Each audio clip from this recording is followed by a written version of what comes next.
Ó, vou mostrar pra vocês aqui, ó, na hora de regular o carburador. Esse meu desborbulhador, ele tava aqui, ó. O mecânico falou pra tirar ele daí, porque aqui pingando aqui era fácil de pegar fogo, jogar pra trás. Joguei aqui, ó.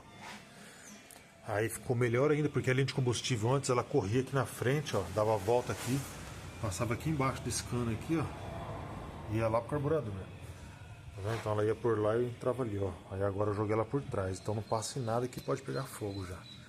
Então isso aí já melhorou um monte, já se vazar não tem problema de pegar fogo. Mas aí regulando o carburador ele não tava bebendo muito, porque essa mangueira ela é mais grossa. Acho que ela é 10 milímetros. Aí eu coloquei esse limitador aqui, ó. Coloquei uma abraçadeira apertando. E isso, por incrível que pareça, deu uma economia no combustível. Pode crer? Ajudou a dar uma melhorada. Valeu!